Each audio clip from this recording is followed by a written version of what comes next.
Hey everyone, and welcome to Generation Tech. Today we're looking at who would win a fight between the Enterprise E from Star Trek and an Imperial Star Destroyer.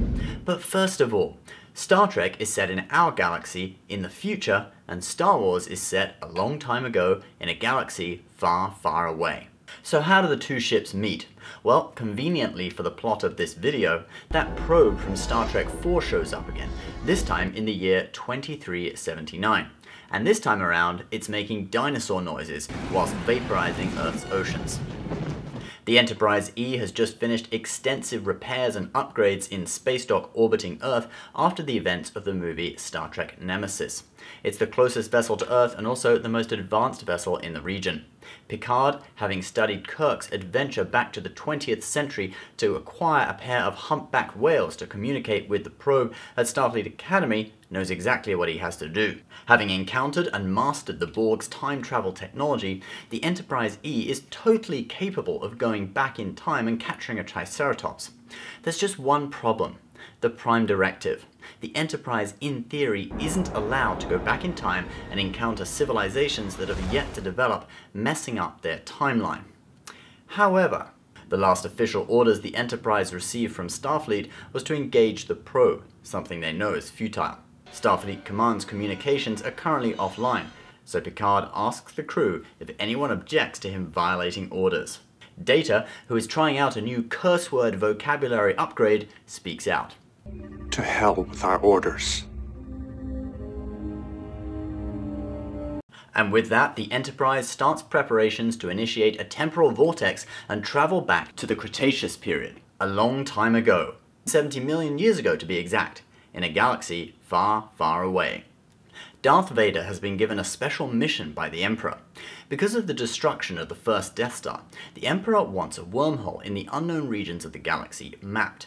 This wormhole is believed to be a gateway to another galaxy and may offer an option of hiding future superweapons away from rebel scum. Imperial scout ships under Vader's command have already been exploring the wormhole for some time, and the next step is to send a ship through and explore the area on the other side, the Sol system in the Milky Way galaxy. Probes sent through report no life on most of the 9 planets in the Sol system.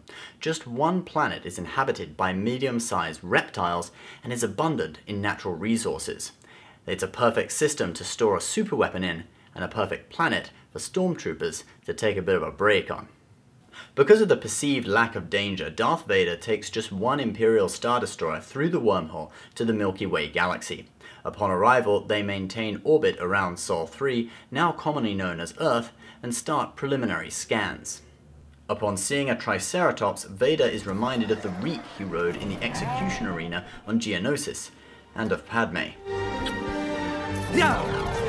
Feeling down, Vader returns to his quarters to lament over some home movies he made with a hacked version of Final Cut Pro, an editing software developed by a Sith Lord who hadn't been heard from in a long time and was believed to have fled the galaxy. It's at this time that the Enterprise exits the temporal vortex and is suddenly headed straight for the bow of the Star Destroyer at full impulse.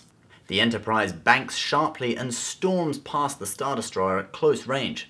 The Star Destroyer, thinking it's under attack, raises shields and fires a couple of warning shots across the stern of the Enterprise while scanning the ship. Picard suddenly starts to worry. He has travelled back in time against the Prime Directive to a time where he thought there were no advanced civilizations in the Sol system, but he is seemingly proved wrong. What is this strange ship? Perhaps that ancient Earth religion with all its prophets that lived around the turn of the millennium was right. Humans were descended from aliens and they've arrived at the very moment they started settling the planet. He knows he has to get out of there, and the Enterprise escapes at warp to a nearby star system. At this time, the Star Destroyer's bridge crew calls Vader. Annoyed by the interruption, Vader kills the ship's captain and takes control himself. He resists the urge to follow the Enterprise, fearing that the unknown ship could be leading him into a trap. Instead, he instructs his crew to start mapping hyperspace routes around the system.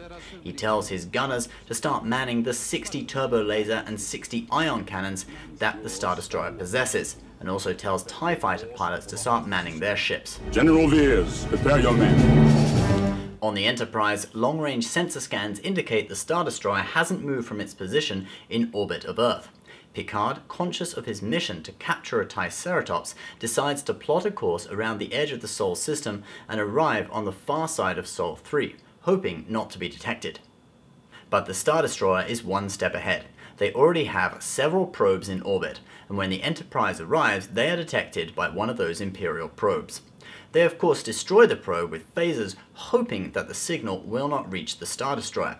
But with several probes in orbit, the Imperials already have complete communication coverage of the planet. They regard the destruction of their probe as an act of war, and Vader sets an intercept course. In the few minutes before the Star Destroyer approaches, Data manages to locate and beam aboard a pair of Triceratops. Picard then gives the order to escape the system at maximum warp, but before he has even finished his sentence, the Enterprise is engulfed with a swarm of Imperial TIE fighters. Although the TIE fighters' weapons do little to penetrate the Enterprise's shields, the ship can no longer engage warp drive safely. Suddenly, the Enterprise starts getting hit with a more powerful weapon. A barrage of turbo laser fire from the now approaching Star Destroyer hits the engineering section, knocking the warp core offline, shaking the ship violently, and draining the shields. Shields at 60%! Picard orders the ship to perform evasive maneuvers at full impulse whilst firing phasers. It is now that the Enterprise E's maneuverability advantage over the Star Destroyer becomes apparent. It's kind of like a speedboat maneuvering around an oil tanker. Star Wars weapons targeting systems are not the most accurate in the science fiction universe. Many of their turbo laser weapons are still mounted on mechanical turrets or manned by gunners who have to move the barrel of the gun to take a shot. Now with the Enterprise in motion, only about 20% of the Star Destroyer's shots are hitting their target. The Enterprise starts picking off TIE fighters with its phasers. Most can be taken out with one shot. Within the space of a few minutes, they have destroyed over 30 TIE fighters. Vader is impressed.